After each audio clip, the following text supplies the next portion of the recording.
Yeah, hi everybody. My name is Alexandr Pogrebnyak, and today I'm going to tell you about our experience in Kotlin Multiplatform and the set of libraries Mocha created in using of Kotlin Multiplatform Mobile. So I will start with brief information about myself and about my company. Then I will tell you about the part of our projects what we develop with Kotlin Multiplatform Mobile. And in the end, there will be information about libraries from Mocha and about multi-platform UI. One important thing, I will not cover today the basics of Kotlin Multiplatform Mobile. There are a lot of talks about it, but I will dive deeper. So I work at IceRock Development. We have been developing applications for mobile platform, iOS and Android, backend solution for 5 years. We have been using Kotlin Multiplatform in development for the last 2.5 years and tested it more than 10 projects in production, of course. We publish our libraries on GitHub. I'm CEO of company and I have 7 years as CTO at Alava. So now about our projects. I will tell you about a few multi-platform projects with focus on functionality, its impact on our libraries. The first project made with Kotlin Multiplatform was not so big, but it included mobile-specific functionality, QR code scanning and NFC tag scanning. Also, there were some data input forms and the same type elements lists. Further, we had such bigger projects. With projects is a social network, for example. User can select photos from the camera or from the gallery, record video, make photos with an app interface. Looks like a small Instagram, you know. Also, there were a lot of data input forms, paginated lists, and elements grids. We've prepared iOS, Android, and watchOS applications for the JetBrains Kotlin Conf 2019.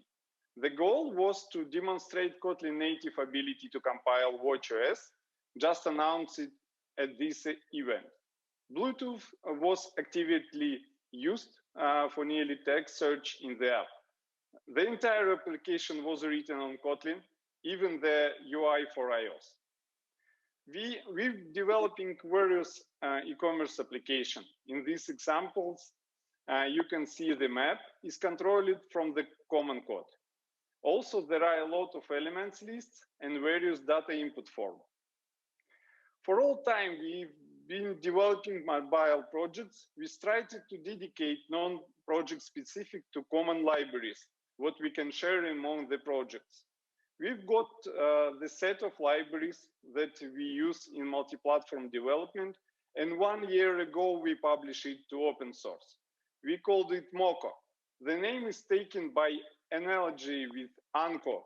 It is an abbreviation from mobile Kotlin. But before we distinguish the libraries, we contribute the common build configuration. We wrap all this stuff into Gradle plugin and then call it mobile multi-platform. The purpose of the Gradle plugin is to simplify multi-platform project big configuration settings. We have multi-model projects and we don't want to duplicate build configuration many times across the project. Here is an example of simplified configuration. We don't need to include mobile targets anymore. We don't need to transfer Android code and resources to Android main. We don't need to use pack for Xcode with integration in Xcode project. We have Kakao integration instead.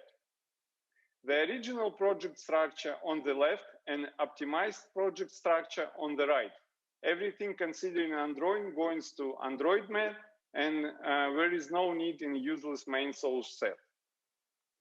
We add our plugin from mobile multi-platform plugin iOS framework in the Gradle model what we want to compile into iOS framework. It will add specific Gradle tasks with sync prefix and will compile framework and transfer the results to the fixed route, build Kakao pods framework. Fixed route is needed for Kakao pods integration using custom pod spec. Pods will always try to find this framework specifically by this road, but according to build configuration, different Gradle tasks will be launched: debug, release, or simulator and device. Also, our plugin lets you describe dependency export into the framework in a simple way. This is a necessary operation to make available classes from included dependency in iOS framework. The main problem with the export is that you cannot specify metadata artifact here. You need to specify the exact artifact in iOS KLib. As a result, you need to specify two artifacts for iOS RAM64 and iOS x64. We have a multi-platform library class to simplify such dependencies management. It lets you specify common artifact and both iOS artifacts. Plugin will take the needed variant into every compilation for export by itself. Also, our plugin can connect native Kakao pods into Kotlin. You need to specify Kakao pods project path is generated by Kakao pods to do this. And define the build configuration if you customize it. There is debug used by default for the faster build without optimization. Next, the pod integration happens. For example, this option adds compilation pod progress HUD tasks, also add links with this pod and set cinterrupt for working with functionality of this pod from Kotlin. Next example does exactly the same, but the pod name differs from the model framework name. This happens, and we support this case. The third example is only link flag. It allows us not to configure cinterrupt and only link with pod at compile time. We need it when Kakao pod is needed in dependent models, and the main models doesn't use Kotlin's pod, and our goal is compile only. To sum up, we have a simple build setup. Android target source code will go to the main screen, to the Android main. Customizable integration with projects through Kakao pods with support for both dynamic and static frameworks. Advanced Kakao connectivity in Kotlin for multi-modal projects. The first thing what we move in mobile multi-platform libraries after simplifying scripts is architecture approach, what we have been developing for a long time on Android. Why exactly Android approaches, you can ask? Because they do not take into account the features of the life cycle of Android components and are completely suitable for iOS without any additions. The MVVM architecture with reactive UI binding fits well on the both platform and common code. And the Mocha MVVM library is needed specifically for the development using the MVVM approach, and also give a simple, very simple migration from Android architecture components to common code. I will show you for clarity how easy migration the view models code from Android to common is. The slides show the code for Android using Android architecture components. And here we see the same code, but already in common code. We replaced the imports and added default value for mutable live data. What is all change? Nothing special. On the Android side, the binding with such a view model in the case of Android architecture component looks like this. And then, using the view model and live data for Mocha MVVM, the code is the same, only Mocha MVVM live data need to be converted to Androids via ID method, which is also available in data binding from XML. On iOS, it's easy to use. Just create an object of the view model class take live data from it, and add data change handler to it. And now it's about single live data modification. Even before switching to the multi-platform, we implemented a special class events dispatcher for ourselves, where any interface can be specified as a type. And we dispatch all events through the dispatch event method on this interface. We do not need to create new object to dispatch the event or fancy many separate properties with live event. And we have a guarantee that the receiving party implementations all method on the interface completely. From the Android side, it looks like this. When create a view model, we also create an events dispatcher instance. And from the received view model, new or taken from the store, we take the dispatcher and subscribe to it, pass it to a lifecycle owner, and the implementation on interface with events. The dispatcher that use lifecycle owner will automatically unsubscribe and subscribe to events with on resume on pause call, and will also cache events call while the host is not available. From the Android side, everything is much simpler. When you create a view model, we immediately pass the dispatcher with a link to the interface implementation. Compilers for both platforms will automatically prompt us if any of the events will not implement it because we are using the interface. In Android, we've got a completely real view model and live data from Android architecture components, retaining all the possibilities of integration with other Android and Android Studio. For iOS, we have implemented analogs and migrate to it to the common code. We Kotlinized live data and taught them to work strictly with null values. This required entering in a natural value for the mutable live data. We have also transforming a set of built-in live data transformation, such as map, flat map, merge, distinct, event dispatcher, our analog for single live event from the Android developments. Also, there is support out of box for coroutine for both platforms and support data binding on Android. I will also briefly say about our plans. Soon, we are going to split the single Mocha MVVM model into several.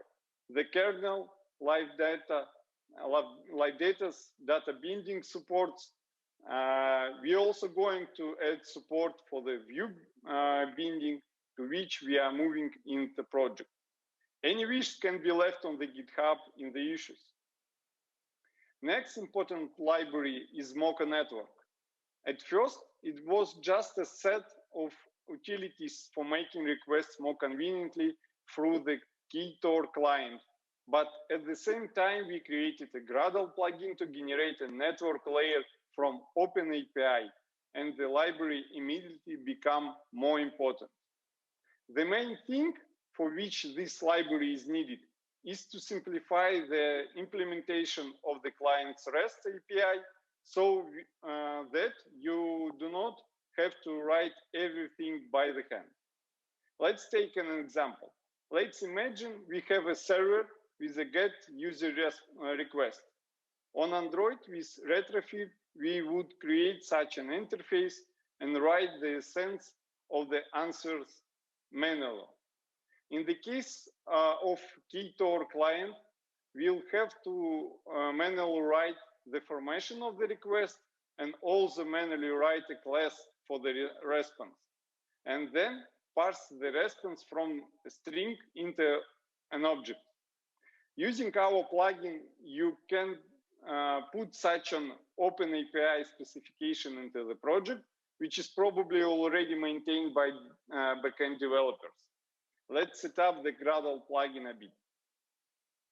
In the case of Ktor client, we will have to manually write the formation of the request and also manually write a class for the response and then parse the response from string into the object. And the plugin will generate a code what can be used easily. We create an object of the API class. It already has a method for calling a request with type or arguments, and it immediately gives a ready response in the form of generated model class. Asynchrony work through the coroutine and serialization through the Kotlin serialization. As a result, you no longer need to write code for any API requests or models for communication with the servers. Everything will be generated from the specification. Generation goes from Ktor client, coroutine, Kotlin X serialization. Also, we have added Ktor features for typical scenarios. Substitution and updating of the authorization token and centralized error handling. The next library is Mocha resources. It's responsible for accessing resources, localization strings, images, and other directly from the shared code. It also allows you to store common platform resources in the common module without any duplication. I will give you an example for better understanding of the reasons for creating this library.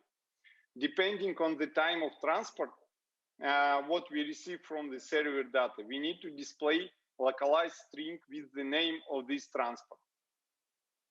We will have an enum in the common code for a type of transport and view model getting a value somehow. If you don't use Mocha resources, we need to do mapping on the platforms. Here is the example for Android. We just define which strings from the resources correspond to each type of the transport in order to use localized strings further in the UI. And this is how the same mapping looks like on iOS. I think everyone will agree that writing such mapping on two platforms is a routine, and this can cause the bugs. But using Mocha resources, we can do the mapping in the view model. String resources class will be provided for platform, and each platform will receive all necessary information to read resources from this class. On Android, we get the ID of the Android resources from string resources. On iOS, we get the localized strings. We take the ID from the string resources as well as bundle contains this string. The resources don't need to be duplicated on both platforms. You can put localization strings directly into common main resources, and the Gradle plugin will create the corresponding resources in Android and iOS during compiling according to the operation system rules. Everything keeps native. And the plugin will also generate the MR class in common code that works similarly to the R class in Android. All resources are available in it with specific typing and not just int values. Plugin already supports many different types of resources: localization strings, plurals, fonts, images, color with dark and light themes, and files. All of these can be used to implement business logic in common code. The library also includes the string desk interface, which makes it easy to work with different sources of strings. For Android, there is a toString function in the interface with context transfer, so you can access resources. For iOS, just a localized function without parameters. All the options listed here are implementation of string desk interface. Process of getting a simple string from resources or formatted, as well as plurals, both simple and formatted. It's also possible to create string desk with simple string, not from resources. I will show you a simple example to make it easy to understand why this is. If a user is authorized, when we displayed his first name and second name, and if it's not authorized, when we display the localization string, not authorized. In code, it will be like this. On platform, it will simply by binding to the UI where the strings is obtained from string desk. To sum up, the Mocha resources were created to give access to the resources from the common code, but according to the rules of operation systems. There is already support for string, plurals, images, files, fonts, colors with dark and light themes. This is support for both dynamic and static frameworks. For static ones, additional configuration is required in Gradle and Xcode. There is a special class string desk to make it easy to work with different sources of string. There is a support for changing the language at runtime based on string desk class. I think in every mobile project, it needs to get permissions to use a camera or to get push notification, for example. At first, we did it on the platform side, simply sending event we need to start getting some kind of permissions from the common code. But after doing this a few times, we realized that this is identical and it's only a waste time to implement. So brought the ready solution to the library. The library solves one simple task, to get permissions directly from the common code, and it does it well. Looks like this. Permission controller is passed from outside to the view model. Now we can request a permission in coroutine through permission controller. Provide permission function is a suspend function. It will be interrupted till the user responds. Function execution will continue after getting permission or if the permission is already given. Everything that comes after will be with received permission. If user denies the permission request, we will get to the specific catch. If user deny with never ask again checkmark, or we are using iOS, where you have only one attempt to request permission, when we will get into the catch with this special denied always exception. Now about integration. We create new controller object when creating view model on Android side, and then we get a new view model or view model received from the store. We call the controller and bind it to the component lifecycle. And also we pass the fragment manager on the basis on which getting permission works. We use a hidden fragment to receive events from the system. iOS integration is much simpler. When creating a view model, we transfer the controller and that's it. They follow both platform rules during implementation. As usual, Android stands out. It must be considered that configuration change can happen and the component will be recreated. We handle this case correctly. Now we support permissions for the camera, gallery, reading storage, writing int, geolocation, both accurate and raw, and push notification.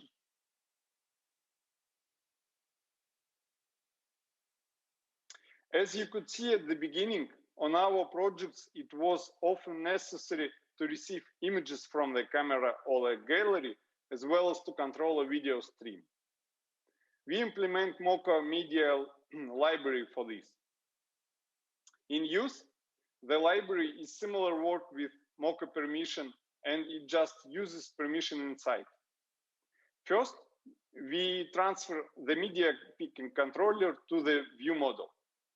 And we can request image selection through the controller, from the camera or from the gallery. After the call, the specific permission requests will be called inside. So you don't need to worry about permission requests. The controller will handle it.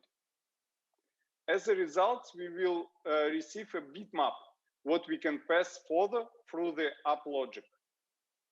On platform side, the logic is the same with Mocha permission. When creating view model, we also create the controller that needs permission controller. And then we bind the created view model to the life cycle. Permission controller will bind inside media controller automatically. You don't need any subscription for iOS side. We're just creating the permission controller, media picker controller with passing view controller for a new screen launch, and send this to the view model. Work with media player controller is organized in the same way. It's responsible for controlling video playback from the common code. In total, the library provides an easy way to get images directly from the common code. We invest our iOS and Android experience into the implementation. We consider the feature of both Android OS systems, and the needed permission are received automatically, and also we have video player control. There were tasks for monitoring geolocation, and we made this functionality available from the common code in Mocha Geo. The purpose of this library is just to provide an easy way to control geo position changes from the common code. The work scheme is similar to Mocha permission and Mocha media. The location tracker is passed from outside to vModel.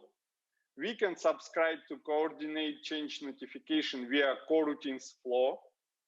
Additionally, we enable coordinates tracking. At this moment, needed permissions will be requested, and an exception can occur if something is not enough. And we can stop the tracking. Android integration approach is similar to the previous ones. We're creating a permission controller, creating location tracker, pass it to the view model, and then we bind the view model to the life cycle. It's more simple on iOS. We just created all object, transfer needed geolocation accuracy, and that's it. As the result, we have a simple geolocation tracking, full compliance for each operation system, after grant permissions, and API with coroutines flow. Also, we had the maps tasks in the products, show numerous points, road, display a road. The management of it is based on business logic of the application. And this library manages this kind of tasks. The usage looks like the previous ones. We pass a controller into view model, and then we can add marker in the coroutine. You can build a routine between a few points. You can use more than 2 points, and markers are optional. In general, you can move a camera, change a scale, set a marker, build a road, draw zones, and we support 2 maps provided, Google Maps and Mapbox. And of course, you can add yours, maps provided. There are available methods in the library. The details you can find on GitHub. And one more very typical things in mobile development, UI list management or collection of items. Even in native development, before Kotlin multi-platform usage, we use declarative approach. And of course, we keep doing it in multi-platform projects. The main library task is to give control over the content of the recycle view, UI table view, UI collection view directly from the common code. So we can control that that will be shown on the user in one place. It looks like this in the code. We describe the interface of unit factory that will allow you to create units, and implementation of the factory will be on platforms. Next, we will pass this unit factory to the view model. We can compose a list of items with the table unit item when using it. Next, we use a special unit recycle view adapter on Android platform. We can display the table unit item list in the recycle view. We use table units data source on iOS and set the list of units to it. All that remains is to implement the factories themselves. On Android, we can use generator from data binding layouts. You may also not to use it. In the example it used, in fact, view holders are created in units and data binding is done. And similarity on iOS, we create units that are associated with specific class on the table cell. In total, we have fully native UI layout, declarative lists and grid management, auto automation with updating of difference from old to new content, data bind integration on Android, automatically code generation for elements from layout. Integration is optional. You can do view holder manually. Mocha units basic contains a few ready-to-go units from out the box. The next library is Mocha Socket IO. It solves the problem of transferring data over the socket using Socket IO protocol. Everything is extremely simple to use. First of all, a socket is created. You can specify the connection configuration.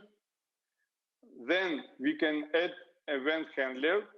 And data string will be sent to the input in this case. And then we can send our own message.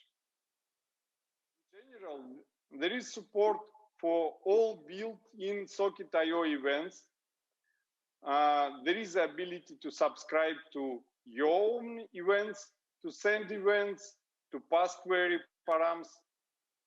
Also, the data in the API is only strings, which is enough for JSON. From relatively recent release, we have Mocha Errors library. It solves the problem of simplifying the display of errors to the user. Any alerts or toasts that appear on the screen when error occurs, the library simplifies this. It looks like in the code. We pass the exception handler to the view model and start some work using it. If exception occurs, it's not intercepted by the custom patch. The user will display the human readable error on the UI. In exception handler, we define how exactly it will be displayed on the screen. This is an alert in this case. How type transformation will be. And we can set Lambda function for listening all exception if it needed. As the result, we don't need to send event notification from common code to the platform-specific code. Define display type of error notification from common code. Built-in display types. Ability to create your own error presenter. And selector error presented is used for dynamic choosing presenter for a specific error. And the last published library, Mocha crash reporting. It's important only for iOS. The target of this library, sending fatal and non-fatal errors to the Crashlytics with correct state trace. The setting of this library is easy. Write down these 3 lines of code, and that's all. But Firebase, Crashlytics, and Napier integrations should be predefined in the project. And then you can send logs and non-fatal through Napier. Stack trace, a grouping in Firebase will be shown correctly. And our biggest library, our cherry on top, Mocha widgets. This library allows you to make native user interface from common code using only Kotlin. There are few examples of it. iOS on the left, and Android is on the right.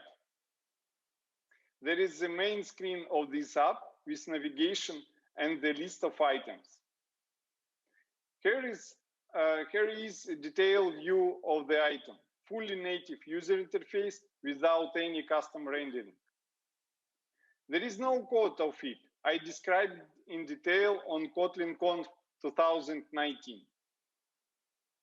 Let me give you a summary of this experience. We integrated this library in 2 or 3 production projects.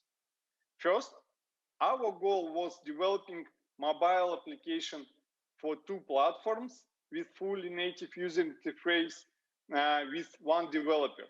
And we achieved it, but with restriction on design. The implementation looks like React Native implementation, UI abstraction in common code, and OEM creation elements in platform sites. 2 projects are in production stage right now. Current version is enough for development application with non-customized interface. There is an ability to implement full native screens into widgets and vice versa. API is not stable right now. There would be major changes. You can take a look on the GitHub. Development and any customization complicated by Kotlin native long-time compilation, but you have to do UI changes a lot of times. And it will be solved by moving UI code in the Swift dynamic framework. In this case, you have to recompile only the Swift part. The new UI tool, new issues, as usual. Static typing is more responsive and help not to recompile, but set the rules and has to use more code for type accordance and generic usage. Developing similar iOS and Android user interface elements cause some inconsistencies, and you have to fix it common API for getting quality results on the both platforms. Sometimes it's easy to use platform-specific Android iOS than expect actual, especially for colors and paddings. There is no preview. You need to compile and run for testing, and for iOS it's pain, but you have to do it from time to time during the development process. Android components lifecycle are painful, and the main thing that you can create your own application for both platforms using only Kotlin. You can find an entire list of libraries on mocha.icerock.dev. And here is the dependencies graph of all libraries. Thank you everybody for attention. Here is list with useful links what we will have in digging in Kotlin Multiplatform Mobile. Here is the list of with useful links, and you can use from top to the bottom all of them using or diving Kotlin Multiplatform Mobile. Thank you everyone.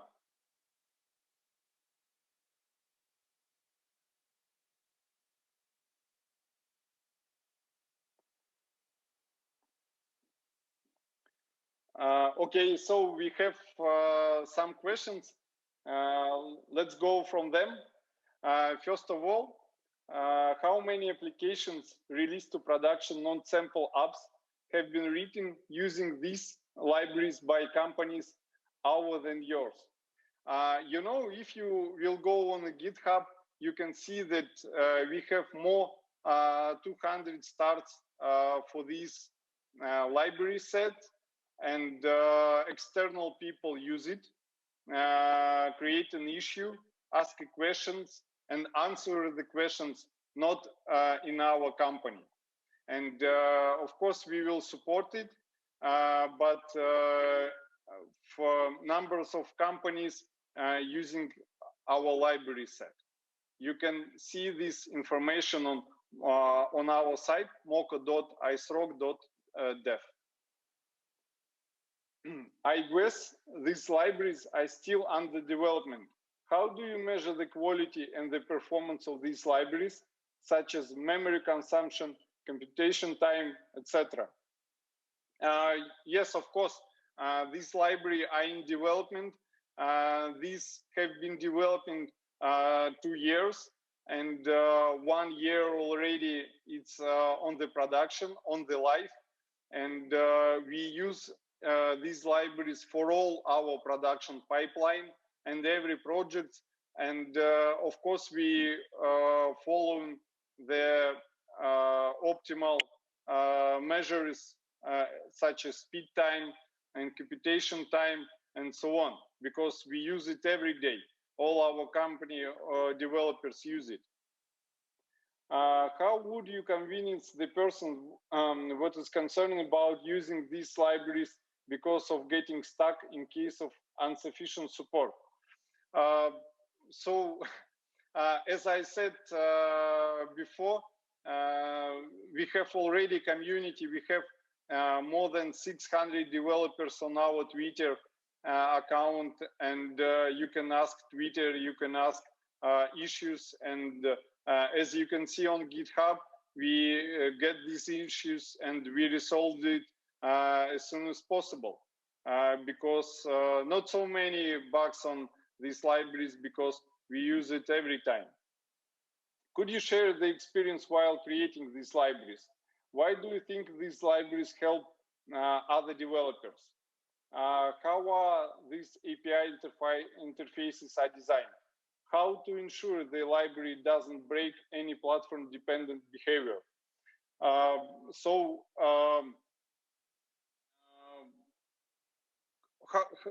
it was developed? We developed it from our experience with 5 more years in mobile development, and we designed it to optimal usage, not for big dependencies on it. As you can see on dependency graph, there are not so many dependencies between them because it relates to compilation time, for example, and we get feedback from the developers who use it already, and you can see on GitHub. And of course, from time to time, we improve it. For example, with Kotlin programming language update and so on. And of course, we get some thank you words from other developers when they would see the helps from these libraries. The questions from Thozinto. Can I together implement Mocha libraries with Android native projects? Yes, of course. All that we described and all what we developed can be integrated with native iOS project or Android project without any restrictions, because Kotlin Multiplatform allows you to integrate some small piece of code into your native projects and use it as you want. Applause, thank you. Are you working with JetBrains to keep Mocha up to date and non-breaking?